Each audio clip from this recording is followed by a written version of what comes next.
16ရာစုနှောင်းပိုင်းမှာစပိန်မြေပေါ်မှာပေါ်ထွက်လာခဲ့တဲ့အီယာမဖုန်ကြီးကျောင်းကြီးတစ်ခုရှိပါတယ်။တမိုင်းအမှုပညာနဲ့နိုင်ငံတွေကိုပုံဖော်ခဲ့တဲ့ခန်းစားချက်တွေကိုစိတ်ဝင်စားတဲ့သူတွေအတွက်ဒီနေရာဟာပြောစရာများစွာရှိပါတယ်။ဘရင်တစ်ပါးရဲ့အမြင်ကဘယ်လိုမျိုးအမွေနှစ်တွေကိုဒီလောက်ကြအောင်ထားရစ်ခဲ့တာလဲဆိုတာသိကျင်နေမှာပါ။ဒီအစ်ကူရီရဲ့ဘုံငယ်ကျောင်းကို BM ဖိလစ်နင်က1563မှာစတင်တည်ထောင်ခဲ့တာပါ။ Saint Lawrence ရဲ့အာဇာနည်ဖြစ်မှုကိုဂုဏ်ပြုပြီးဘေးတုကကြီးဆိုင်ကကင်းပြားပုံစံတိုင်းဖြစ်နေပါတယ်။ဒါဟာဘုံကြီးကျောင်းကြီးရဲ့မတူကွဲပြားတဲ့စတင်ခြင်းကိုဖော်ပြနေပါတယ်။၎င်းရဲ့တိဆောက်ပုံကအရင်ခေတ်အဆောက်အုံတွေနဲ့လုံးဝကွဲပြားပါတယ်။ပုံစံတစ်ထစ်တဲ့ Herianio လို့ခေါ်တဲ့ပုံစံကရိုးရှင်းပေမဲ့တခိုးကြီးပြီးဆယ်စုနှစ်5ခုကျော်အထိစပိန်ပြည်သူကပညာပေါ်လွှမ်းမိုးမှုကြီးမားခဲ့ပါတယ်။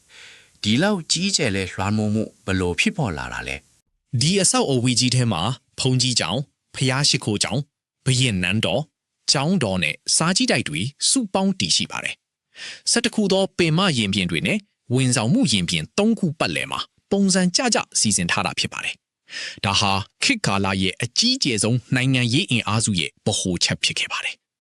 ဒီဖုန်ကြီးကျောင်းရဲ့ရှုပ်ထွေးပြီးရိုးရှင်းတဲ့ဒီဇိုင်းကို Juan Bautista de Toledo ကစတင်ခဲ့တာပါ။သူဟာ Michelangelo ရဲ့တပည့်တူလည်းဖြစ်ပါတယ်။သူကွယ်လွန်ပြီးနောက်မှာတော့ Juan de Herrera ကဒီလက်ရာကိုအောင်မြင်အောင်ဆက်လက်ပြီးတည်ဆောက်ခဲ့တာဖြစ်ပါတယ်။သူတို့ရဲ့ပူးပေါင်းဆောင်ရွက်မှုကဘလို့အကျိုးသက်ရောက်မှုရှိခဲ့ပါလဲ။18ရာစုမှာတော့အလုသမားတွေအတွက်အင်ယာတစ်တွေထပ်ဆောက်ခဲ့တာကြောင့်ဘုံကြီးကျောင်းပတ်လည်မှာမြို့ငယ်လေးတစ်ခုပေါ်ထွက်လာခဲ့ပါတယ်။ဒီမြို့ဟာညာလင်းပွင့်ခေရဲ့စံပြပုံစံဖြစ်လာခဲ့ပြီးဘုရင် Charles III ရဲ့သားတော်တွေအတွက်နန်းတော်တွေလည်းရှိခဲ့ပါတယ်။ဒီလိုပြောင်းလဲမှုတွေကဘယ်လိုအဓိပ္ပာယ်တက်ရောက်ခဲ့တာလဲ။ဒီနေရာဟာလူသားတို့ရဲ့တီထွင်ဖန်တီးမှုစွမ်းရည်ရဲ့ပြောင်မြောက်တဲ့လက်ရာတစ်ခုဖြစ်ပါတယ်။စပင်ရွှေခေတ်မှာဘီတုကပညာအမှုပညာနဲ့ရှုခင်းဒီဇိုင်းတွေအပေါ်လွှမ်းမိုးမှုကြီးမားခဲ့ပါတယ်။ဒီဘုံကြီးကျောင်းဟာကမ္ဘာအမွေအနှစ်စံနှုန်းတို့ကိုကြိုက်နေတဲ့နေရာဖြစ်ပါတယ်။ဒီအဆောက်အုံတွေရဲ့မူလဒီဇိုင်းပုံစံ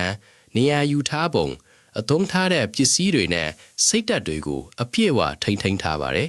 ။ဘုံကြီးကျောင်းရဲ့လုပ်ငန်းဆောင်တာတွေကလည်းဘာသာရေးပညာရေးနဲ့ယဉ်ကျေးမှုသူသိဒနာတွေအဖြစ်ဆက်လက်တည်ရှိနေပါတယ်။၎င်းတို့ရဲ့မူရင်းပုံစံကိုဘယ်လိုမျိုးထိန်းသိမ်းဆောင်ရှောက်ထားတာလဲစပိန်အမျိုးသားအမွေနှစ်ပုတ်ကဒီအဆောက်အုံတွေကိုဥပဒေအရကာကွယ်ပေးထားပါတယ်။ဒေတာတွေနဲ့မြို့ပြစီမံကိန်းတွေကလည်းမြို့ပြဖွံ့ဖြိုးတိုးတက်မှုအန်တရာယ်ကနေကာကွယ်ဖို့အတွက်တဘာဝပတ်ဝန်းကျင်ထိန်းသိမ်းရေးအစီအစဉ်တွေကိုလှုပ်ဆောင်နေပါတယ်။ဤနေရာဒီဘယ်လိုမျိုးကာကွယ်စောင့်ရှောက်ခံနေရတယ်လဲ။အီစကူရီရဲ့ဖုန်ကြီးကျောင်းဟာစပိန်ရဲ့တမိုင်းဝင်စွမ်းအားနဲ့အမှုပညာကိုဖော်ပြနေတဲ့အထိမ်းအမှတ်တစ်ခုဖြစ်ပါတယ်။ဒီလိုရှေးဟောင်းနေရာတွေဟာခေတ်သစ်လူအဖွဲ့အစည်းအတွက်နက်နဲတဲ့သင်ခန်းစာတွေပေးစွမ်းနိုင်ပါတယ်။ဒီလိုမျိုးစိတ်ဝင်စားစရာကောင်းတဲ့နေရာတွေအကြောင်းနောက်ထပ်သိချင်သေးရင်ဆက်ပြီးစောင့်ကြည့်ပေးကြပါလို့ပြောချင်ပါတယ်။